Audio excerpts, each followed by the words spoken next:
We are live. You can start. Zoeb, can I start? Yes, ma'am. Yes, ma'am. We are live? Yes, ma'am. We are live.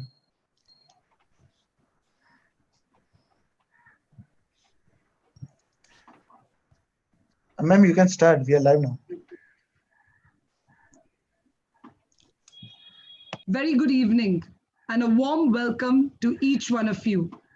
It is indeed our pleasure to have with you us with have with you with all to have you with us today this evening.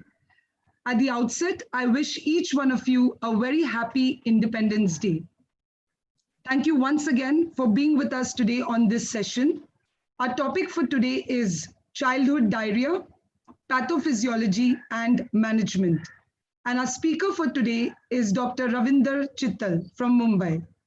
Dr. Chittal has been in practice as a consultant pediatrician and neonatologist since 1983. He is attached as a consultant pediatrician with renowned hospitals like Leelavati Hospital and Research Center, Bandra, Guru Nanak Hospital and Research Center, Hinduja Healthcare, to name a few. Dr. Chittal has published articles in national journals, has been a faculty and chaired sessions at local, national, and international conferences. In April 2014, Dr. Chittal was awarded the Manik Bhagat Oration by Seth GS Medical College and KM Hospital.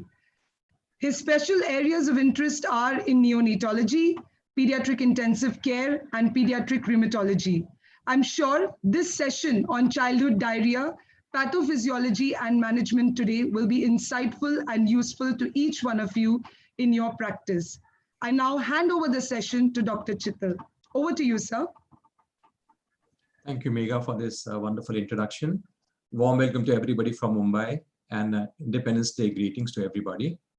And today's session, of course, is very topical because in monsoon is the time when the diarrheal disease increase in children. In fact, it's a very bad joke to say that the pediatricians make hay when the sun doesn't shine.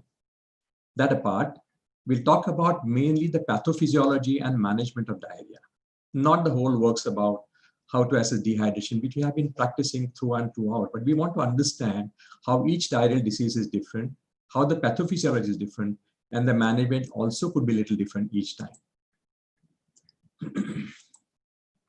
Let's start with some case scenario. Case 1, a newborn baby of 10 days, full-term normal delivery, birth weight of 2.8 kilos, passed meconium day 1, started nursing at the mother's breast very successfully, and discharged on the day 4 with a weight loss of about 150 grams. Brought back after 6 days, the parents complaining that the baby is passing multiple 15 to 20 stools a day, golden yellow, watery, with a lot of gas. 8 to 10 wet nappies because of good amount of urine in 24 hours. Baby is sleeping well for 3 hours between the feeds. And on day 10, there was an adequate weight gain of about 300 grams. The perianal area, of course, was a little red. Is this diarrhea? Should one investigate? Should we treat? And how do we treat? Case 2, newborn baby girl, day 3, full-term cesarean section, birth weight of 2.8 kilos, passed normal meconium day 1. Mother post-surgery was under analgesia and sedation, was unable to breastfeed successfully. Affectionate grandmother dips her finger in honey and puts it into the baby's mouth. Day 3, baby starts passing loose stools, initially yellow, then greenish, and foul and mucoid with sticks of blood. Baby was afebrile, but very restless and irritable and feeling less well than before. Is this diarrhea? Should we investigate? Should we treat? And how? Case 3, 4-month-old baby boy, exclusively breastfed with recent introduction of mashed rice and banana, which he relishes. The immunization status was parents were reluctant to give the newer vaccines. Recent history of mild cough and cold with fever. Sudden onset watery, characterless, odorless, watery diarrhea, loose stools with abdominal distension, and severe perianal excoriation. Is this diarrhea? Should we investigate? And how? Should we treat? And how?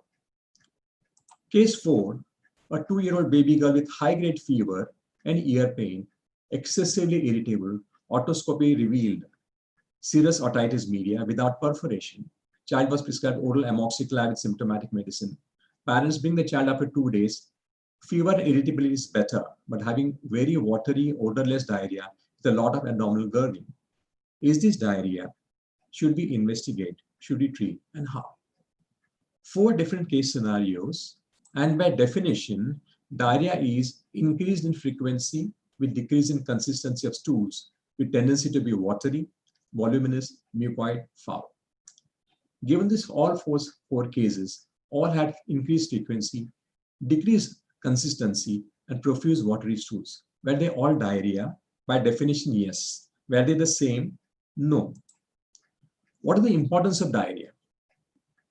Diarrhea affects basically children, preschool children below 5 years. It is the second leading cause of death below 5 years.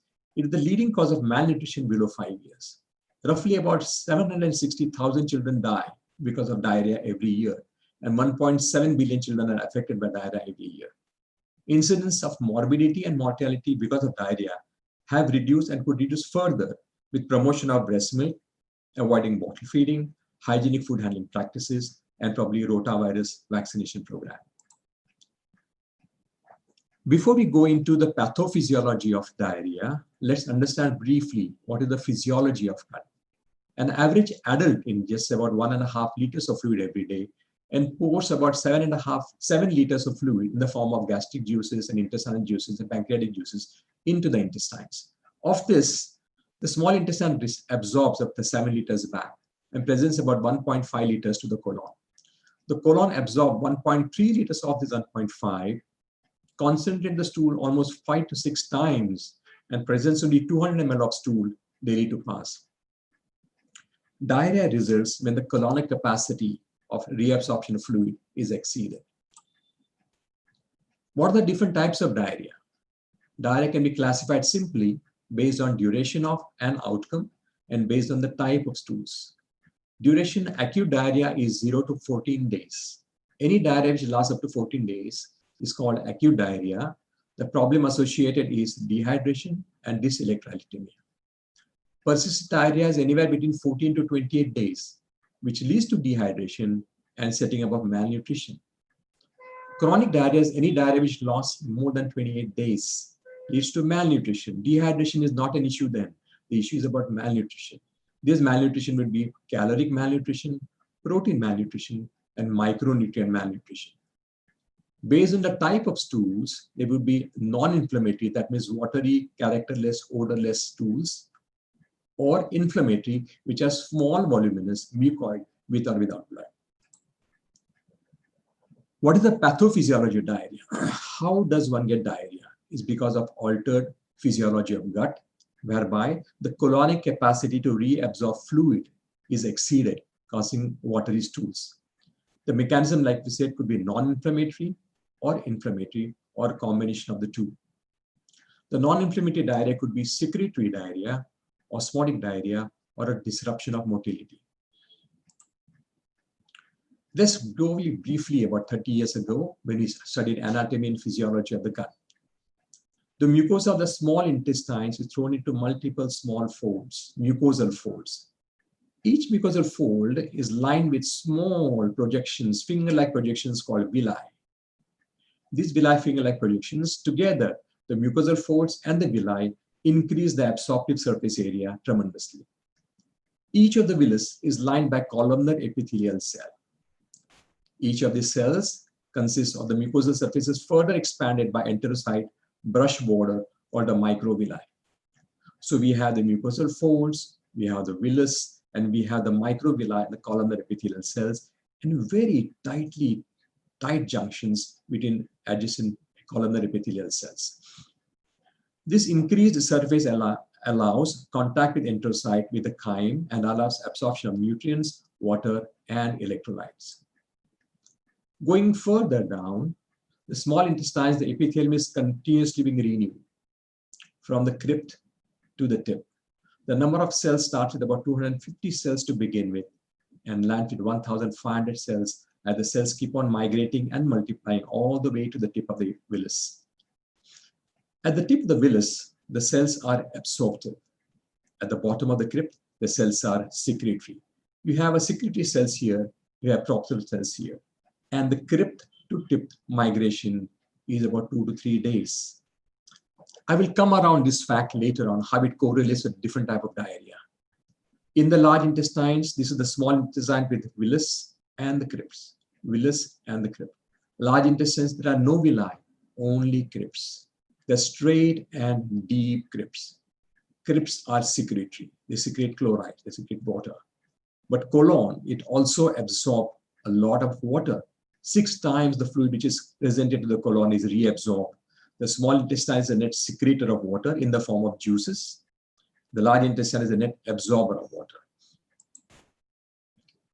What is the function of an enterocyte? The cell that lines the columnar epithelial cell that lines the intestinal epithelium is basically digestion and absorption of nutrients. Nutrients are macronutrients and micronutrients and water. Macronutrients contribute to calories. When they burn, carbohydrates, proteins, and lipids contribute to calories. These calories are responsible for our growth, our activities, and basal metabolic rate. Carbohydrates are present themselves as complex starches, disaccharides, and monosaccharides. Proteins basically comes as peptides, peptones, and amino acids, and so on, lipids. Digestion of carbohydrates. Carbohydrates are basically in form of starches and disaccharides like lactose in the form of milk, sucrose, the sugar, and maltose. The salivary and the pancreatic amylase break starches into maltose. Birch bonder enzymes have disaccharide like lactase, sucrase, and maltase, and they break it into disaccharides into monosaccharides, basically glucose, galactose, fructose, and they are ready for absorption. The monosaccharides, glucose, and the galactose are absorbed along with the sodium by sodium-dependent co-transport of S-GLUT1, which is in the brush border. So like we said, the brush border of the tip of the villus is absorptive. It absorbs glucose, galactose, along with sodium. This is called sodium-dependent glucose and galactose absorption transporter. Fructose is absorbed directly. Remember this, fructose does not require sodium to be absorbed, whereas glucose galactose requires sodium to be absorbed. And that's the whole basic principle of sodium-dependent glucose absorption in an ORS. The glucose, galactose, and the fructose are reabsorbed from the cell into the blood without any sodium, or are absorbed the monosaccharides without a sodium-independent transporter called GLUT2. Proteins similarly are complex proteins which the proteases break into peptides, and the enterocyte peptides break into amino acids, and these amino acids are absorbed along with the sodium as sodium-dependent amino acid co-transporter. The amino acids are transported from the cells to the blood with a non-sodium dependent transporter. What about water and electrolytes? Water is mostly from juices that are secreted from the stomach or the intestines and the pancreas, about to the tune of 7 liters, and about 1.5 liters of oral consumption. Erythrocyte, the tip cells, are absorptive. The enterocyte and the crypt cells are secretory. Now these blue dots are the sodium, the red dots are chlorides. Now let's look at the tip cells. The sodium is absorbed along with glucose, along with the amino acids, with glucose transporters. Order 3 are absorbed for potassium. Now this sodium is pumped out of the cell by a normal active sodium-potassium ATPase pump. So sodium is absorbed along with glucose and amino acid and pumped out by the sodium-potassium ATPase pump. Sodium moves into the cells and moves out with the sodium-potassium pump at the basolateral membrane. Water follows the sodium in and out of the cell, whichever direction the sodium takes. In the crypt cells, at the bottom of the crypt, chlorides are secreted. Like we said, the crypt cells are secretory. The tip cells are absorptive, crypt cells are secretory. Chlorides are secreted into the lumen through the CFTR gene. This CFTR gene is activated by activation of cyclic AMP. Following the chlorides, sodium follows. Sodium is transcellular as well as paracellular. What are the defense mechanisms that prevents diarrhea in children and adults? One is intestinal motility. Intact motility prevents stagnation of the chyme, prevents colonization of the bacteria, and hence no infection. The mucinous layer that forms a kind of a hazy layer above the intestinal lumen prevents physical injuries, prevents dehydration, traps macromolecules and toxins. Glycocalyx is a carbohydrate layer which secretes enzyme to digest nutrients and also has antimicrobial chemical like defensin. Plus the gut-related lymphoid tissue, which contributes the secretory IgA and IgG into the gut lumen. Like we said, pathophysiology of diarrhea is because of altered physiology of absorption of glucose, absorption of amino acids, absorption of sodium and water. The mechanism could be non-inflammatory, which is secretory, osmotic, and because of disruption of motility, and inflammatory, or combination of the two. This one, the pathophysiology of diarrhea as etiology. It's good to know that this is non-inflammatory or inflammatory. But what are the causes of non-inflammatory diarrhea? What are the causes of inflammatory diarrhea? Disruption of physiology is basically called cytopathic effect. It happens because of enteropathogenic E. coli. It also happens because of viral diarrhea like rotavirus, adenovirus, Norwalk virus, Norwalk-like virus, and of course, antibiotic-associated diarrhea. This disrupts the physiology of the cells. We'll see them how. Exaggeration of the physiology. The physiology is absorption, secretion. When the physiology gets exceeded by its own function, it's called a cytotoxic effect. That's a secretory diarrhea, like in cholera, enterotoxigenic E. coli, and partly because of antibiotic-associated diarrhea. Third mechanism is a reversal of physiology. Physiology is reabsorption. This is reversal of physiology, and that's called osmotic diarrhea. Osmotic diarrhea happens because osmotically active substances in the lumen causing a reversal of absorption, that is lactose intolerance, laxatives, and again, antibiotic-induced diarrhea. Submucosal inflammation causing invasive type of diarrhea is because of enterohemorrhagic, enteroinvasive, Shigella toxin secreting E. coli, Shigella, Salmonella, amoebiasis, and Giardiasis. Having known this, of course, briefly we can classify as infective diarrhea and non-infective diarrhea. Infective could be again showing the same mechanism like we described before.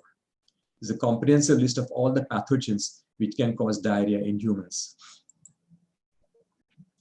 Can each pathogen or each pathology cause the same mechanism? It is not, and that's why the treatment also would differ.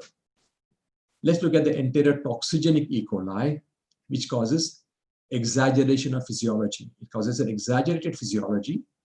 The toxin, there are two heat labile and non-labile toxin, attaches to a ganglioside GM1 receptor on the cell wall, on the outer layer of the enterocyte membrane. It is endocytosed into the cytosol. The heat labile toxin attaches to the adenylate cyclase, stimulates cyclic EMP, stimulates the CFTR gene to open and release chlorides. Following chlorides, sodium follows, transcellular, paracellular. Following the sodium, water follows. A large amount of water follows the sodium through the osmotic gradient. What happens? It is an exaggerated physiology. That means the sodium-potassium ATPase pump is intact. That means the brush border is intact. The absorptive capacity is intact. But there's a profuse watery diarrhea, low osmotic diarrhea. The osmolality difference is less than 50 milliosmoles. The normal osmotic of the stool is about 200 to 260 millimoles per kilogram of stool of our solid, or millimoles, 200 to 260 millimoles per liter of liquid stools. This is less than 50. So osmotically low diarrhea causes severe, profound dehydration. But the ORS absorption is intact because of non-disruption of the sodium-potassium pump. There is no lactose intolerance because the brush border is intact. So in cholera diarrhea and in enterotoxigenic E. coli, ORS becomes the mainstay of therapy. In enteropathogenic E. coli, as well as in rotavirus, there's a complete disruption of the cell. There's a physical destruction of the enterocyte, disrupt the cytoskeleton, and the tight junction. The tight junctions are disrupted. The brush border is disrupted. The sodium-potassium pump is disrupted. This causes a massive destruction of microvilli, and loss of sodium-regulated glucose absorption is disrupted. There's a loss of brush border causing loss of lactase. There's a lactose intolerance. Cause of disruption of the CFTR channel, secreting the potassium chloride out, and that's why the crypt channels in the crypt enterocytes. It also disrupts the maturation from the crypt to the tip. The migration from the crypt to the tip, which takes about 48 hours, gets disrupted. So the total disruption is the entire physiology of the enterocyte. There's a disruption and reversal of physiology causing severe watery diarrhea of high osmolality. Milliosmoles more than 100 milliosmoles over the 200 milliosmoles of the stool. There is lactose intolerance because of disruption of lactase. There's inability to tolerate ORS because of disruption of sodium potassium pump, and there's a delay in recovery. So more than cholera, more than enterotoxigenic, the enteropathogenic E. coli and the rotavirus cause a more devastating diarrhea. Mechanism of diarrhea in entero-invasive organisms like entero-invasive E. coli or a Shigella. They invade the epithelium through macrophages, the M cell. This is the Shigella bacilli, which is engulfed by the macrophages, allows them to enter into the enterocytes which are adjacent. The tight junctions are intact, the brush border is intact, the sodium potassium pump is intact, but the enterocyte, they form a vacuole, release bacteria into the cytosol, multiply, invade the adjacent cells, disrupt the colonic epithelium, does not invade the submucosa. So there is no massive blood loss, but there is inflammation of the mucosa. There's a moderate to watery loose motions, mild amount of mucus in blood, mild dehydration, ORS responsive dehydration, and self-limiting, or sometimes requires mild oral antibiotic. Mechanism of antibiotic-associated diarrhea. This accounts for almost like 20% of all the diarrhea, all the children on antibiotic landed with antibiotic-induced diarrhea. Some more, some less. It is more common in hospitalized patients, more common on broad-spectrum antibiotic for a long time, and in immunocompromised status. It is more common with aminopenicillins, with or without clavulanic acid, more common with cephalosporins, more common with clindamycin. It is uncommon in non-beta-lactam antibiotics, like not common with quinolones, not common with aminoglycosides, and not common with sulfamethoxazole and trimethoprim. Mechanism are multifold. They can cause secretory diarrhea, they can get osmotic diarrhea, they can cause disruption of the cell physiology. It causes altered bacterial flora, especially the anaerobes. Now, anaerobes are responsible for breaking large molecule carbohydrates into free fatty acids. Small chain fatty acids formed by the for metabolism of high molecular weight carbohydrates stops, causing osmotic diarrhea. Accumulation of hydroxy bile acids because of non-metabolism by the normal flora leads to secretory diarrhea. Overgrowth of antibiotic diarrhea-causing organisms like Clostridium difficile, Clostridium perfringens, and Klebsiella causes inflammatory diarrhea. And of course, there's a direct damaging effect of the antibiotic to the mucosal lining. How does stool examination help us to know the etiology, pathology? Does it tell us a lot? A routine examination sample should be collected directly. It cannot be scraped from a diaper. The diaper soaks the water, and what remains is only the particles of the stool, which may come as a normal report on only some mucus-entrapped leukocytes. So stool has to be collected directly. If you want to collect from a diaper, it's best thing is to put a diaper inverted. That means outside in. The outside part does not soak, and hence it is possible to collect the wet part of the stool. It should be free from urine contamination, and it should be tested soon before the cells break down. What they look at the stool examination is the consistency of the stool. The number of stools does not matter, because by definition, diarrhea is increase in the frequency but decrease in the consistency. If the consistency is semi-solid, could be non-bacterial diarrhea, could be mild viral diarrhea or a bacterial diarrhea for mild intensity. What is the reaction of the stool? Normal reaction is mildly acidic. If it becomes more acidic, indicating fermentation of certain sugars like lactose. For example, in lactic acidosis and lactose intolerance, you have profoundly acidic stool, pH less than 5, indicating that there is a lactose intolerance. What about the number of pus cells? Pus cells have to be looked for entrapped in the mucus or separate. Increased number of pus cells indicating an inflammatory diarrhea. Does not necessarily mean that you require to start an antibiotic, because in entero-invasive organisms and a mild fever, you don't have to give antibiotic. Presence or absence of red blood cells, again indicating inflammation of the mucosa, indicating entero-invasive organism. And last, of course, you look for reducing substance. The presence of undigested lactose or undigested any disaccharide gives reducing substance positive.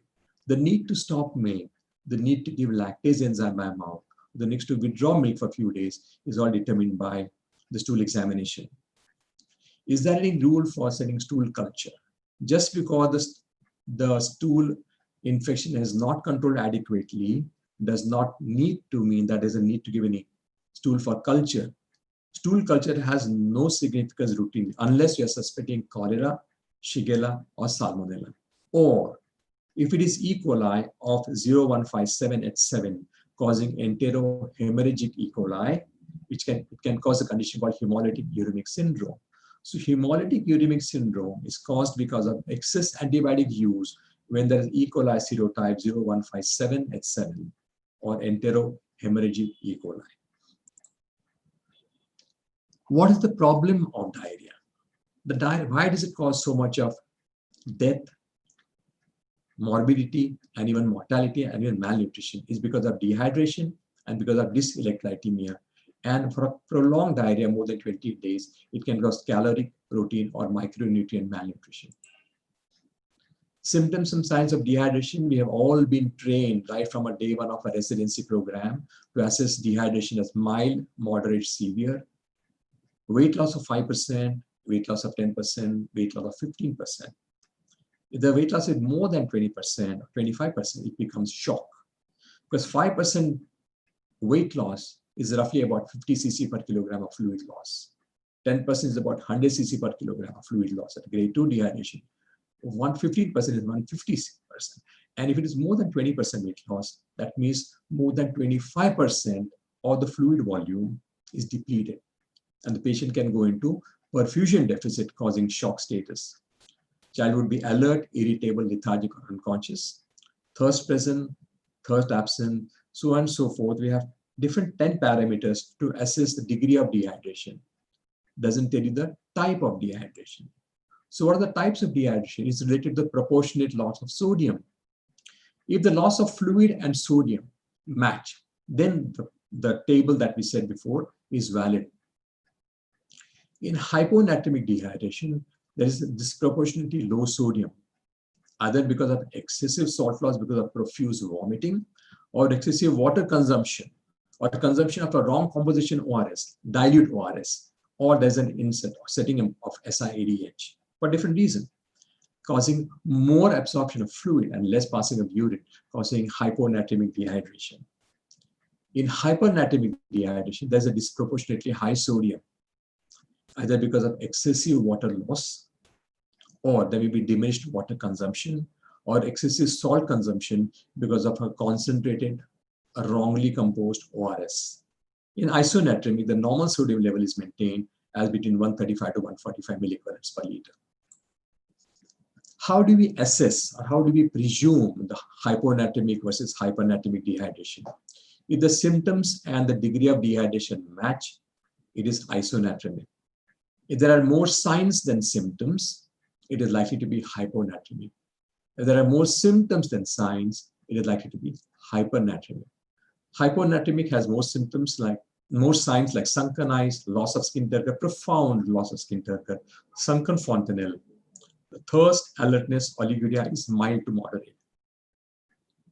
Whereas in a hypernatremic dehydration, there's a profound thirst. Child is excessively irritable, excessively drowsy, might even throw a convulsion, and they're excessively thirsty.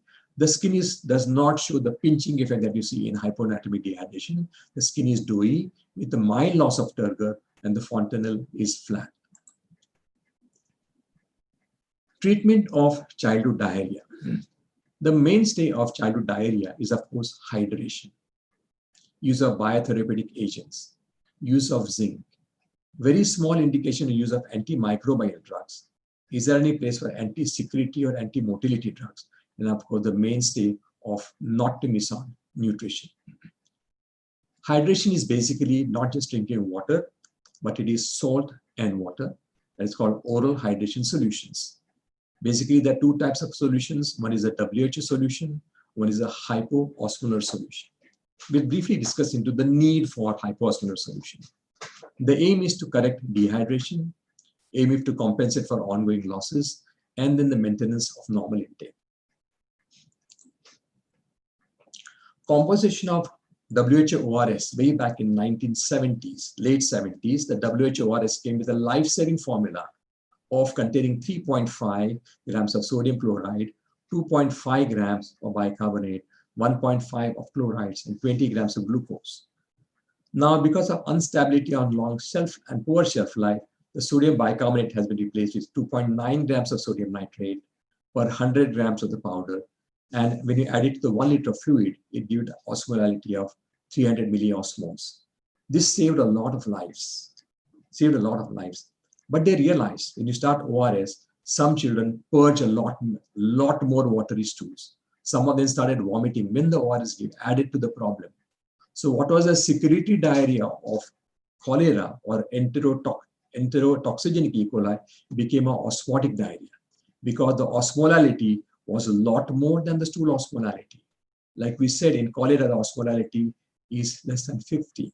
The normal osmolality is 200 to 260. When the osmolality of the ORS exceeded that, it caused osmotic diarrhea. So you had a combination of a secretory diarrhea, osmotic diarrhea, causing profuse vomiting, profound increase in diarrhea, severe cramps, and prolonged recovery time. The amount of sodium, what are the drivers of osmolality is basically sodium and glucose. So they tried and experimented by reducing the sodium. You need to give sodium because there is sodium loss in the stools. You need to give sodium. Now, why do we need glucose? Because like we said, in the brush border of the intestines, which is absorptive, the absorption takes place sodium-regulated GLUT1 or sodium-regulated amino acid transporters. You need to have sodium and glucose traveling together. Without glucose, sodium will not be absorbed. Sucrose does not help because sucrose is a separate GLUT2. It does not help for absorption. GLUT5 does not help for absorption of sodium. So for absorption of sodium through GLUT1 or to amino acid, you require glucose. But when glucose causes an osmolality, almost 1/3 of the total osmolality was because of glucose, causing more of a secretory diarrhea in addition to more of an osmotic diarrhea in addition to secretory diarrhea. So they came out with hypoosmolar ORS, giving less sodium from 3.5 to 2.6 grams, from 90 to 75 milligrams per liter, and reduced the glucose from 20 grams to 13.5 grams, reducing the osmolality because of glucose to 75. And there, the fluid osmolality was 245, which is between the range of 200 to 260, which is the normal stool osmolality physiologically. And this resulted in tremendous improvement in vomiting, stomach cramps, and the volume of the stool. How do you use ORS? In a child with mild dehydration, 5% weight loss, not much of vomiting, you correct deficit, which is 5%, you replace ongoing losses, which is about 10 cc per kilogram per day, and maintenance. Using WHO ORS plus breast milk or plain water, or hypoosmolar ORS without water. We have to give roughly about 75 ml per kilogram in the first 4 hours. Assess the child's hydration status. That means the sunken eyeballs, the thirst, the pinching of the skin, and the urine output in the end of first 4 hours. After this, dehydration still set not removed, you can repeat the course of 75 ml for the next 4 hours. And then you go on to maintenance therapy. After correction of deficit, you go to maintenance therapy. That is correction of ongoing losses or compensating for ongoing losses as well as maintenance. Use of ORS plus plain water or hypoosmolar without water. Offer breast milk or milk and cereals. And roughly about 10 to ml per kilogram of the stool pass has to be replaced with fluids. Can all children with diarrhea be treated with ORS? What are the contraindications to ORS?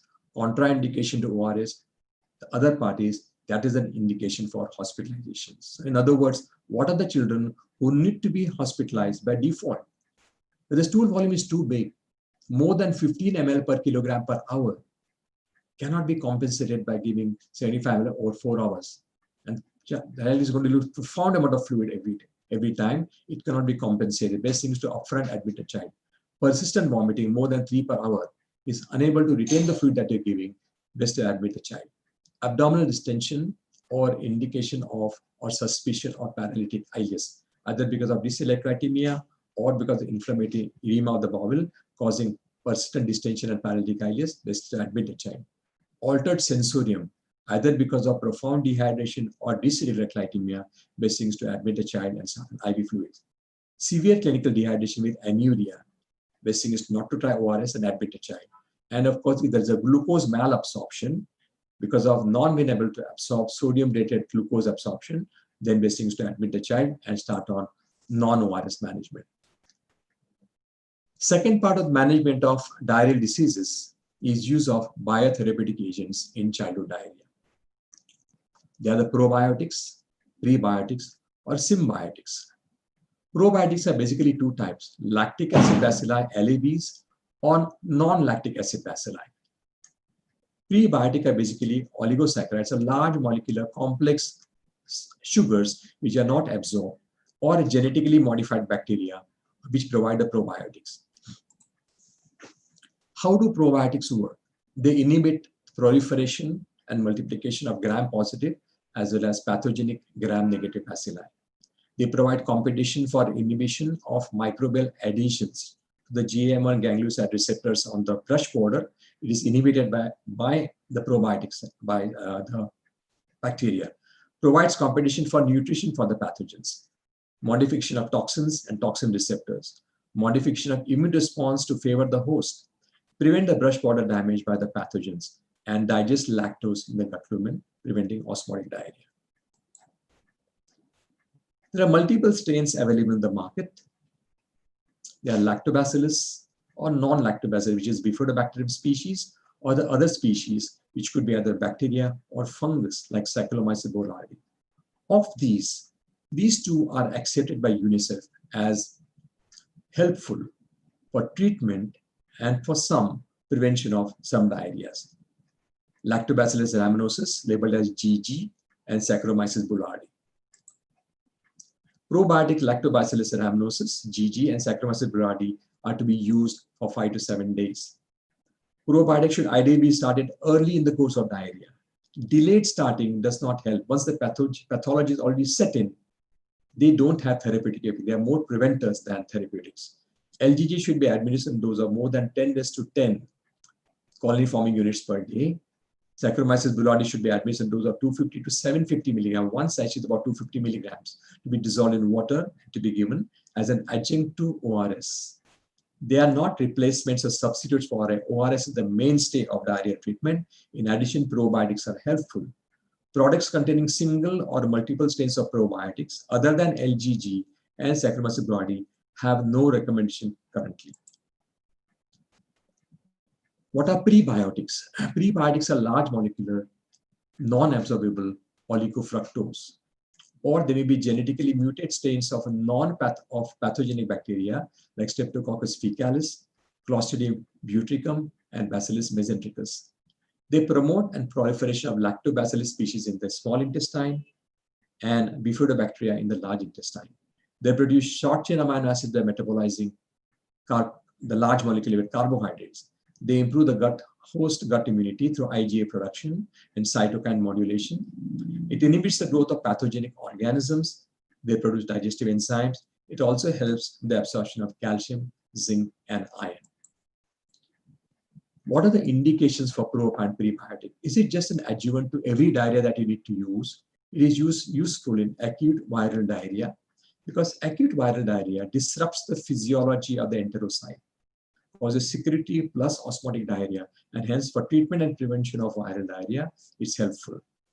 Antibiotic-induced diarrhea, which again causes a combination of secretory, osmotic, and inflammatory diarrhea, it helps to prevent. So as an adjuvant to antibiotic, which is likely to cause antibiotic-induced diarrhea or antibiotic-associated diarrhea, we may use a pro and a prebiotic. Clostridium difficile diarrhea prevention. Cochrane-based study has shown that the usefulness once the NEC sets in is not much. But as a preventer, you can use in preventing Clostridium difficile diarrhea in vulnerable neonates who are premature. Lactose intolerance, it helps to treat because it helps to digest the lactose load in the gut and is useful for lactose intolerance. Diarrhea in tube-fed children, acute and chronic diarrhea of HIV-positive children, and radiation-induced diarrhea to prevent is useful.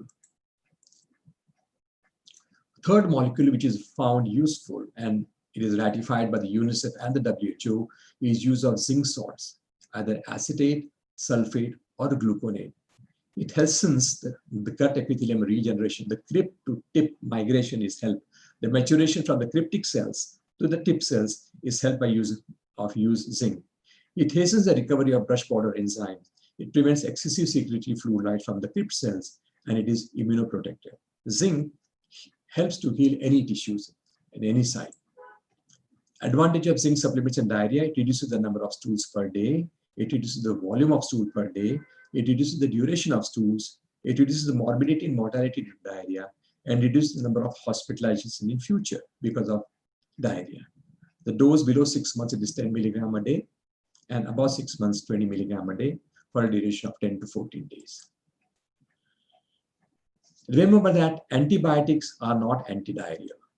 Antibiotics are not anti-emetic. Antibiotics are not anti-fever.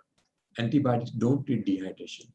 Antibiotic is not an anathema for treating childhood diarrhea, unless you suspect or you have confirmed cholera, Shigella, Salmonella. Then you need to give, or antibiotic-induced diarrhea like Clostridium difficile, then you need to give antibiotic. So cholera, Shigella, enteropathogenic E. coli to some extent, Salmonella, and of course parasitic diarrhea like amoebiasis and Campylobacter diarrhea can be treated with antibiotic. Treatment of enteroinvasive diarrhea in children with first choice is of course cotrimoxazole. If better, complete the 5 days course and stop it. If not better, then change to quinolone like nalidixic acid or ofloxacin.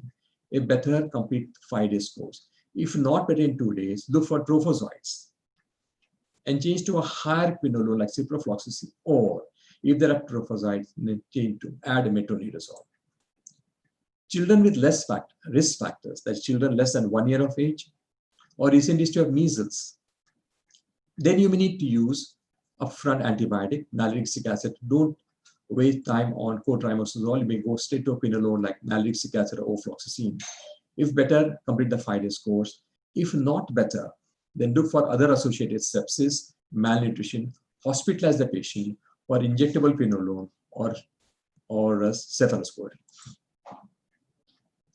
Is there any role for anti-secretory and anti-motility drugs in diarrhea? Drugs like diphenoxylate and loperamide have rightly been banished, because many years ago, almost 15-20 years ago, almost every child used to go on diphenoxylate or loperamide and land up getting hospitalized because they are anti-motility drugs. And one of the protective factors in preventing diarrhea in children is the motility of the drug. So it is not so important to stop the diarrhea. Diarrhea is the body's way of getting rid of the infection to some extent.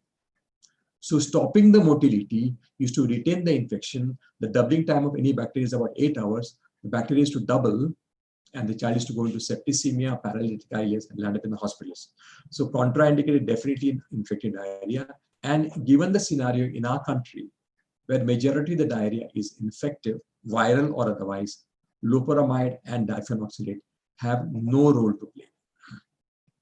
Is there any role for anti-secretory drug like racecadotril? They may be useful to some extent in secretory diarrhea, non-osmotic secretory diarrhea like enterotoxigenic E. coli, or in cholera. There is the profusion of fluid because the loss of chlorides, sodium, and water causing a low osmotic diarrhea. Racecadotril can use. It prolongs the effect of endogenous enkephalin, which stimulates the opioid receptor to decrease the level of cyclic AMP, causing reduced fluid secretion during the intestines. It has no anti-motility effect like loperamide and opioid drugs. That's why it can be used. It has no rebound effect. It is useful only in secretory diarrhea. The dose is 1.5 mg per kg per dose, 3 times a day for 3 days.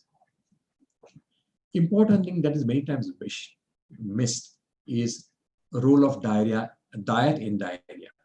Diet cannot be ignored in diarrhea. Many times it is believed that starvation will help the diarrhea to stop. It can stop if the diarrhea is osmotic diarrhea in osmotically active non-digested carbohydrates like lactose or complex carbohydrates cause diarrhea. Only in that situation, you may starve the child. Majority of the diarrhea are not osmotic diarrheas. You need to maintain the nutrition.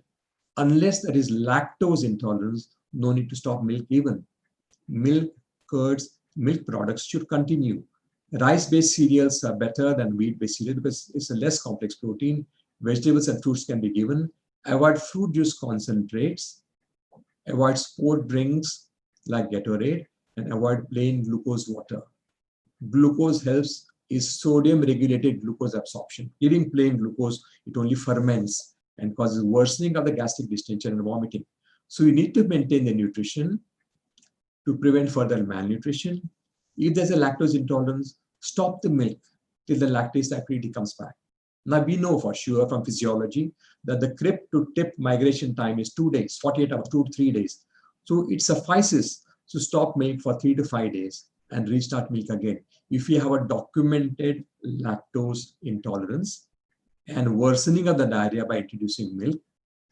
Now, the worst milk, unfortunately, for a lactose intolerant baby is breast milk, because breast milk has the highest amount of lactase, 7%, and that's why as lactose. So that's why the first milk to stop is to stop breast milk for a period of 2 to 3 days. But a good trial has to be given to continue breastfeeding alongside hydration. Hopefully, the recovery time is shorter and they will be able to digest milk. But if the diarrhea worsens, the bottom becomes very sore and red because of undigested lactose, causing lactic acid and causing perianal radiant redness, then you need to stop milk for a period of 5 days and then restart milk again. As a substitute for milk, you may give casein-based, maltodextrin-based, lactose-free milk formula or soy-based milk formula for a period of 3 to 5 days. Giving non-lactose milk formula and continuing breast milk doesn't make sense. It is all or none. Either you continue breastfeeding or stop breastfeeding till such time that you are able to digest milk. So giving breast milk and changing to lactose-free formula doesn't make sense. You have to stop milk completely. In fact, there's a test called a 1 in a million test, where they take 1 drop of breast milk in 200 ml of water, stir it and give 1 spoon to a baby who's lactose intolerant. The baby will have a profusion of diarrhea. That's a degree of sensitivity and specificity of lactose intolerance. If you are convinced, either by doing a test for reducing substance positive, stool is formless, colorless, odorless, and profusion of water when you give the baby the milk, and the anus has become red, then you have to stop the milk. Otherwise, there's no reason to stop milk feeding in every case of diarrhea. ORS must continue alongside plain boiled water and other diet. Bottle feeding is completely no-no in every case, with or without diarrhea. The diet, no need to modulate diet. The diet has to be age appropriate regardless of fluid or ORT or maintenance. Frequent small small meals is a rule in a case of diarrhea because increased gastric motility time. Energy and micronutrient-rich foods like mixed foods like grains, eggs, meat, fruits, and vegetables must continue. Increasing energy intake as tolerated following the diarrheal episode. In pediatrics, if malnutrition sets in if you starve the baby for too long. Studies have shown, a beautiful study have shown that adding MCT oil to the diet can supplement calories. 1 gram of MCT will give 9 calories. So to make the food calorie dense, especially when you are not able to give milk as a source of calories, adding MCT oil will enhance the calories, and MCT oil bypasses the chylomicron mechanism, bypasses the enterocyte enzyme activity and absorb directly into the system, and hence adds to the calories without aggravating diarrhea. Canned juices which are hyperosmolar can aggravate diarrhea. After having said all this, let's go back to the first slide that we said. Case 1 scenario, newborn baby, day 10, breastfed from day 1, weight loss from day 4, weight gain in day 10, but profuse, watery, multiple 15 to 20 golden, watery yellow stools with a lot of gas. Is this diarrhea? This is breast milk diarrhea, which is a healthy diarrhea, doesn't lead to dehydration, doesn't lead to weight loss. So by definition, acute diarrhea would cause dehydration, dyslipidemia, chronic diarrhea will lead to malnutrition. This causes none. All it requires is reassurance. How do we treat? reassure the parent by showing that the child is put adequately weight gain, is sleeping for 3 hours between the feeds, is wetting adequate wet nappies. This is not diarrhea. Case 2, newborn baby, day 3, mother unable to breastfeed, grandmother dips her finger in the honey and puts in the baby's mouth. Day 3, baby starts getting diarrhea, initially yellow, then green, foul, mucoid with streaks of blood. Child is afebrile but irritable, feeding less than before. Is this diarrhea? Yes. Which type? Enteroinvasive, because of streaks of blood. It is not enterohemorrhagic. There's no fever. Should this be investigated? Yes. Get a stool checkup done. Should they get a stool culture? No. What is the likely organism? Probably some of the coliform organisms. Very rarely, honey can give Clostridium botulinum. That's the danger of giving honey to babies below 1 year. Newborns are extremely vulnerable. Normal stool pH is acidic because of Lactobacillus bifidus and Lactobacillus acidophilus. Honey, Clostridium botulinum, makes the stool alkaline, invites all the other bacteria to join the fun. So honey is extremely dangerous. Poison number 1 in neonates up to 1 year of age. Don't give honey. If you give honey with adequate bacterial diarrhea, you have to give antibiotic. Case number 3, breastfed baby, parents unwilling to vaccinate completely. Had a diarrhea which was watery, colorless, odorless, profuse watery diarrhea. Start with the upper respiratory infection followed by diarrhea. Probably it's a rotaviral infection. The child was not given the rotaviral vaccine. Is this diarrhea? Yes. Should we investigate? Maybe. If we are reasonably sure because of non-immune status of the child, even with vaccinations, there are 5% chances the child might still have rotaviral positive. And that's why you may investigate to make sure that this is not an enteroinvasive type of diarrhea. And you can get a stool routine examination and reducing substance. Like we said, rotavirus causes a disruption of the physiology and a reversal of the physiology, causing an osmotic diarrhea and an inflammatory diarrhea. So you need to know the presence or absence of pus cells and the presence of reducing substance. How should we treat? ORS doesn't get absorbed, but there's a disruption of sodium potassium ATPase pump. There's a disruption of the CFTR receptor on the brush border. There's an absorption of ORS is doubtful. The child goes into initially metabolic acidosis because of dehydration and subsequently respiratory acidosis because of respiratory of rotavirus, and that's why it will require hospitalization. So sometimes rotaviral diarrhea, which is the commonest type of diarrhea, looks very innocuous, might require hospitalization. Fourth case, a child put on antibiotic or amoxicillin for an ear infection, comes back with diarrhea. The fever and the irritabilities become less. The child has odorless diarrhea with a lot of abdominal gurgling. Is this diarrhea? Yes, this is antibiotic-associated diarrhea because of aminopenicillin with clavulanic acid. Both can cause diarrhea. These diarrheas could be watery, profuse, partly secretory, partly osmotic, may or may not respond to ORS, but ORS is the mainstay. Antibiotics should not be stopped. If it is necessary, complete the 5 days course, whatever the number of days you need to give, and give a probiotic. A probiotic like Lactobacillus rhamnosus or in Saccharomyces boulardii in an older child, and which will prevent the diarrhea. Antibiotic-induced diarrhea can be prevented by giving probiotics or prebiotics. ORS is the mainstay, and you can give zinc because zinc makes the crypt to tip migration faster. Thank you very much. I'll be very happy to take any questions, and I think Dr. Karmarkar will modulate. Thank you very much. Thank you for your patient hearing. Thank you, Dr. Chittal, for an excellent overview of so many important aspects of childhood diarrhea. Let me see what questions we have. So we have a few questions. One, I think you did mention about nutritional management, but there's a question, can you guide us a bit more about nutritional management during diarrhea? Nutrition cannot be ignored during the management of diarrhea. ORS is the mainstay of treatment of diarrhea to prevent and treat dehydration. But nutrition also becomes an important part. One thing, because nutrition helps the recovery of the intestinal damage or whatever the mechanism of diarrhea could be. It also prevents ongoing malnutrition setting in this case of infective diarrhea or non-infective diarrhea. Now, the whole problem about some of the diarrheas, especially the osmotic diarrhea, becomes non-tolerance to certain type of foods. So on presuming that the child may not tolerate milk, one need not stop the milk. Milk has to be stopped if there is no chance of recovery without withholding the milk. Only in that situation you have to stop the milk. Otherwise, a good attention to normal diet, which is not modified from the normal diet. Now, rice-based cereals are better digested than wheat-based cereals. All vegetables, all fruits. If the family diet, the pot diet is basically non-vegetarian, they can also have fish and chicken. Red meat not permitted, but they can have a normal diet.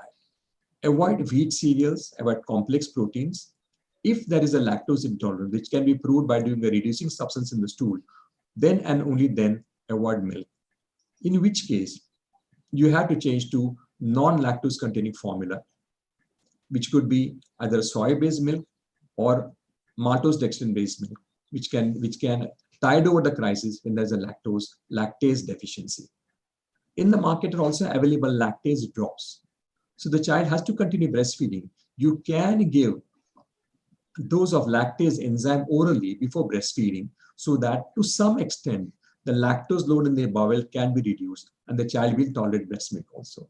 But if there's a profuse watery diarrhea leading to dehydration, then best thing is to avoid milk and milk products for 5 days and come back to milk after 5 days.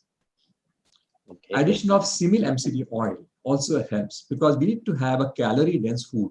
Child will not have appetite for large meals. So small frequent meals is the rule.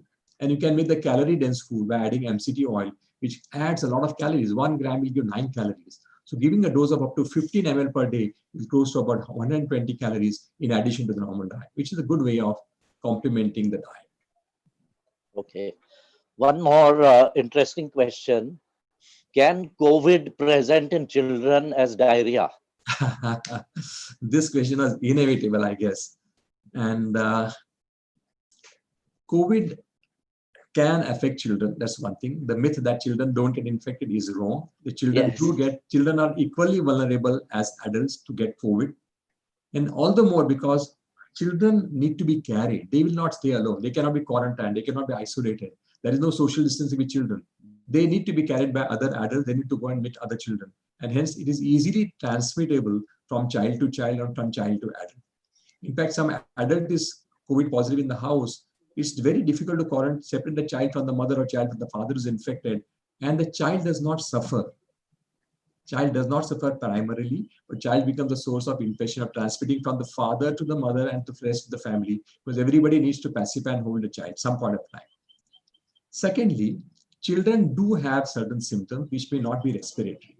They may have diarrhea as a symptom of COVID-19. So children not only get infected, they have diarrhea without fever, without respiratory, and that's why unsuspected. There have been case reports from UK where a mother was COVID positive.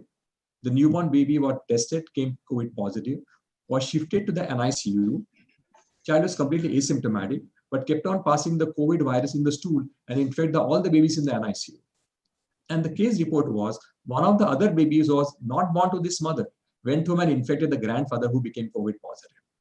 So that is the danger of transmitting from child to child. The nosocomial infection in the NICU become very risky. Thirdly, children with COVID positive might have non-respiratory symptoms and later on can have severe multi-inflammatory disorders also after a gap of 7 to 12 days. So what is missed initially might manifest suddenly as a multi-organ inflammatory disorder. Okay. One more question was about severe weight loss after diarrhea. And what should one do if there's severe weight loss after a subacute, some 2-3 weeks of diarrhea with admission? And how do we gain weight? Or what is there anything you have to say about weight loss in diarrhea? Yeah, weight loss, acute weight loss is basically because of fluid loss. So that is easy to manage because of ongoing loss, correction of dehydration, as well as maintenance. If all these 3 components of hydration are taken care of, then this weight gain will be regained. That 5% weight loss on day 1, in day 2, the child becomes well hydrated, the 5% weight loss is corrected. The problem comes in prolonged diarrhea, maybe with or without lactose intolerance or with or without wheat intolerance. These are the children who have a prolonged diarrhea and lead to malnutrition, which is a true weight loss. And this weight loss of subacute or a chronic diarrhea takes a longer time to recover. In fact, these are the children who used to typically go into kwashiorkor because they have a multi-nutritional insufficiencies, but they have a protein malnutrition, they have a multi-nutrient malnutrition, and this, for example, especially a child with measles. In the bygone days when the child used to have measles, they used to have respiratory infections, GI infections, malabsorption syndrome leading into kwashiorkor, and then ultimately even increased morbidity and mortality. So they have to be taken care of with what is known as tender loving care. Gradual introduction of initially simple meals, proving there is no lactose intolerance, then only introduce milk. If there's lactose intolerance, then non-lactose feed like a soy milk can be introduced in small frequent feeds, and less complex meals, like small meals. That's what it is in volume as well as in complexities. And additional of enzymes, sometimes these malnourished children also are prone to parasites like giardiasis. So giardiasis also leads to a malabsorption syndrome. So they need to be suspected. If you cannot prove it on the stool, sometimes suspicion, you can treat the child for giardiasis, deworm the child, introduction of micronutrients like vitamin D, calcium, vitamin A. Vitamin A and zinc are necessary for health of the epithelial lining.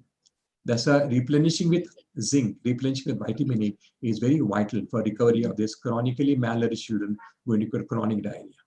So it's a kind of a multidisciplinary approach to prevent weight loss and to regain the weight loss without tilting the balance into kwashiorkor.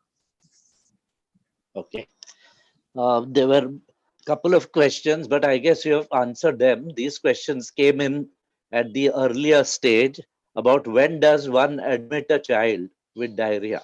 I think you did answer that in the one of your slides. ORS becomes the indication for diarrhea. I think we have covered that. So those who cannot tolerate ORS, either because they are vomiting, they have paralytic ileus, or they are too drowsy, or they are profoundly dehydrated with anuria, then we have to, don't experiment with ORS, admit the child to tide over the initial crisis, and then go back to ORS at the earliest possible time.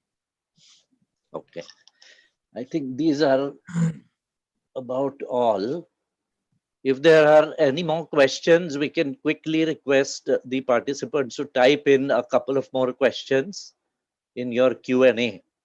Meanwhile, it is a pleasure to thank Dr. Chittal for this wonderful webinar, and we hope we'll have freedom from diarrhea in children on this Independence Day. So let us get our freedom from diarrhea after this talk. Use all the knowledge that Dr. Chittal has given us properly and carefully, and there are so many practical tips that he has shared. Thank you, Dr. Chittal. With that, I think there are no more questions, and we can close the session. Let me at the end thank all the participants who participated. Thank you very much. Thank you very much. Thank and I would you, like sir. to thank FDC for giving this platform and an opportunity to talk about a very, very seasonal topic. Thank you very much. Thank you, everybody. Thank you. Thank you. Thank you, everyone.